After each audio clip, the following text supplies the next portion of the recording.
Stop. What I'm about to show you is not fiction. It's the impossible calculation that defines our place in the universe. Look up at the night sky. That star, the nearest one, Proxima Centauri, is 4.2 light years away. For our current rockets, that journey would take 78,000 years. We're not talking about a trip. We're talking about a cosmic sentence. Trapped. But what happens when science finally finds a key to that stellar cell? Get ready, because we are about to expose the engineering secrets and radical physics that the space elite are discussing behind closed doors. The future of humanity is on the line, and you're about to get VIP access to the blueprint. The most epic journey in human history won't be across an ocean or a continent. It will be across a galactic void. For centuries, the stars have beckoned, but reaching them requires more than just a bigger engine. It requires the total redefinition of reality as we know it. The challenge? Galactic scale. It's a concept that breaks our brains. Think of it this way. Light is the cosmic speed limit, and at 4.2 light years, even light takes over 4 years. Our fastest probes are, comparatively, snails on the freeway. With every second you watch, the chasm between us and our destination only grows. But here's the explosive detail. The biggest obstacles are not just speed. They are the energy requirements. It's not about building a bigger rocket. It's about unleashing a volume of energy that would make a nuclear reactor look like a cell phone battery. What are they hiding about antimatter propulsion and dust shielding at near light speeds? The answer lies in the world's most secretive laboratories. And it's much more insane than you think. There's a silent enemy we call the interstellar standstill. It's the mass problem. For every kilogram of payload you want to accelerate to 10% of the speed of light, the required fuel mass, using the best chemical rocket technology, is millions of times greater. It's a mathematical paradox that makes fast travel logistically impossible. Physicists are wrestling with the famous Tsiolkovsky Rocket Equation, which limits maximum velocity based on propellant mass ratio. If we want to break this equation, we need an exotic propellant.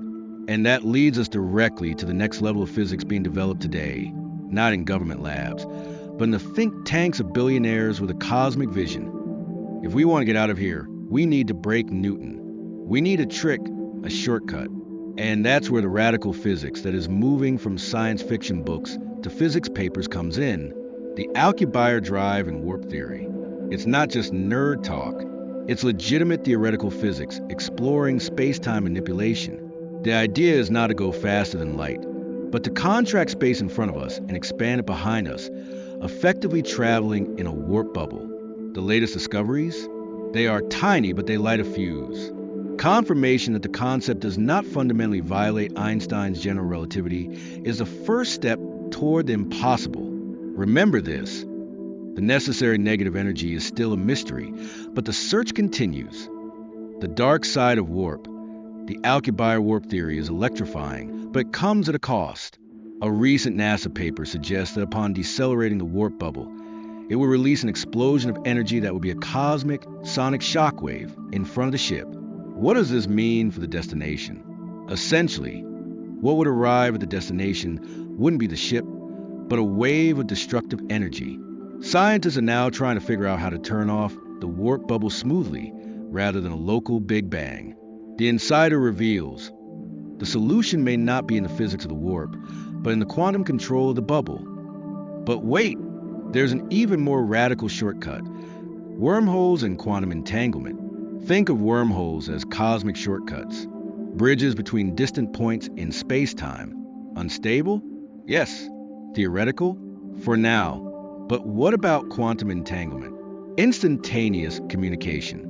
Physics suggests that two particles can be connected no matter the distance. If we master this, we can have instant galactic communication, a true paradigm shift that rewrites the exploration manual. The dark side of warp. The Alcubierre warp theory is electrifying, but it comes at a cost. A recent NASA paper suggests that upon decelerating the warp bubble, it will release an explosion of energy that will be a cosmic, sonic shockwave in front of the ship. What does this mean for the destination? Essentially, what would arrive at the destination wouldn't be the ship, but a wave of destructive energy. Scientists are now trying to figure out how to turn off the warp bubble smoothly rather than a local Big Bang. The insider reveals the solution may not be in the physics of the warp, but in the quantum control of the bubble. The most practical, yet most monumental tactic. If energy is a problem, why not leave the energy source at home? Introducing laser propulsion and the light sail. The idea is to send a minuscule spacecraft, the size of a chip, equipped with a giant light sail. This sail is then pushed by a massive laser beam fired from Earth orbit. The numbers are staggering. A 100 gigawatt laser system, more power than the entire US power grid, could accelerate a tiny probe to 20% the speed of light in minutes, reaching Proxima Centauri in about 20 years. The challenge is not the chip, it's the laser array. It would have to be a mirror kilometers wide, perfectly aligned. This is the breakthrough Starshot project, and what the media isn't telling you is that engineers are already facing the problem of beam collapse. And for pure propulsion, we enter the territory of the most powerful known energy sources, antimatter and nuclear fusion propulsion. Antimatter is the fuel of the gods.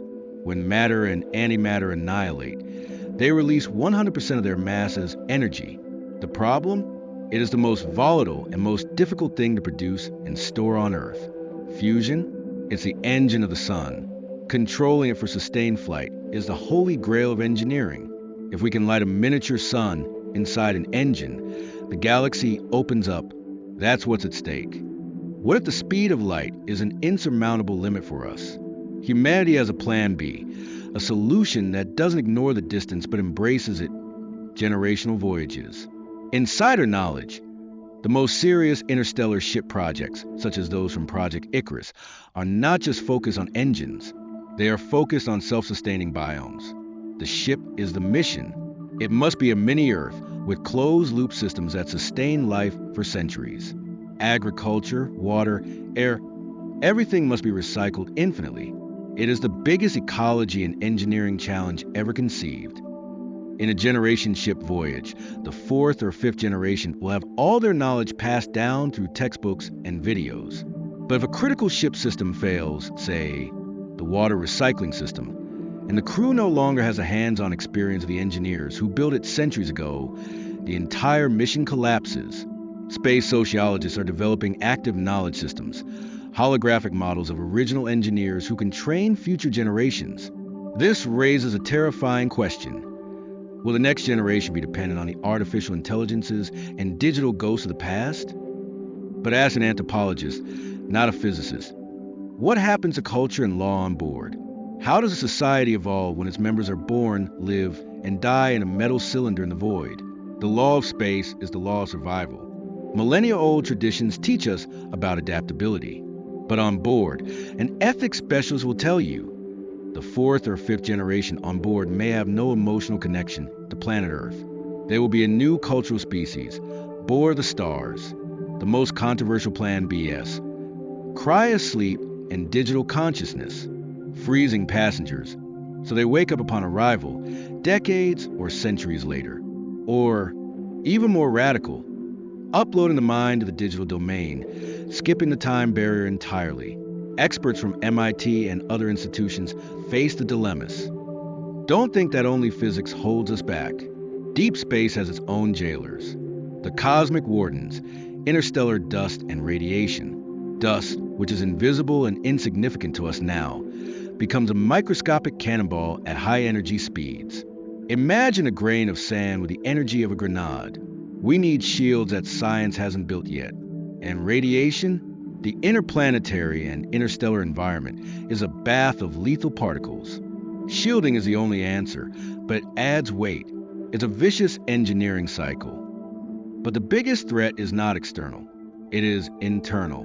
De impacto psicológico do isolamento. Decades of journey. The void is the only view. What does this do to human sanity? The time, the loneliness, the certainty that they will never see Earth again. This is the mind calculation. The NASA insider revealed that the biggest psychological risk is the abyss syndrome. It is a moral collapse when the crew, years away from any help, realizes that they are absolutely alone. This leads to what space psychologists call the private end of the world, where crew members may reject a mission because they no longer see meaning in life outside of Earth. The only proposed solution? A rigorous system of commitment filtering. Only those whose loyalty to the mission transcends the fear of death and loneliness would be selected. Science and engineering are advancing, but there is one variable that can nullify everything: the cost and political will. An interstellar mission requires trillions, a global commitment that transcends generations and governments. Do you know what the most influential economists have been whispering about the real cost of a star project? They estimate that the energy and material needed to launch a project of this size would require the total diversion of the global defense budget for at least 50 years. No nation is ready for that sacrifice. It is the price of cosmic freedom. But what if the question is wrong? What if we are not alone? The Fermi paradox revisited. Vastness is what limits us. But if the universe is full of life, why the silence? What drives us to face such impossible odds? Exploration? Survival? Curiosity? Are we forever bound to our cosmic cradle? Or will the next great step in physics be the ticket out? One of NASA's leading quantum rocket propulsion experts let slip a single sentence that redefined the entire stellar project. He stated that the true key is not in space-time, but in the controlled manipulation of a field that modern science has only recently begun to map. The secret: this field is not electromagnetism. It is not gravity. Elite laboratories call it the electro-induced inertial field. Think of it as a lever that can turn off the object's mass momentarily, allowing it to move with almost no resistance. If we can manipulate inertia, the universe becomes a pool table. He didn't get the full name, but the implication is clear. The universe is not a sea, it's a network, and we just found the switch. What is this field? What is the true manipulation secret that can give us the Milky Way? The answer may lie in the next unannounced mission, and I'm going to show you exactly what they are planning. But that's for our next video. Click the bell now and don't miss the moment humanity finally leaves Earth behind. Are you ready for the truth? You've just witnessed the impossible calculations that define our cosmic destiny. From the Tsiolkovsky Equation to the electro-induced inertial field, this is the truth that few comprehend. If this video expanded your vision of the universe, leave your like. Subscribe if you believe our future is not limited to this tiny pale blue dot. And share with anyone who still thinks interstellar travel is just science fiction. Show them the real numbers, the real physics.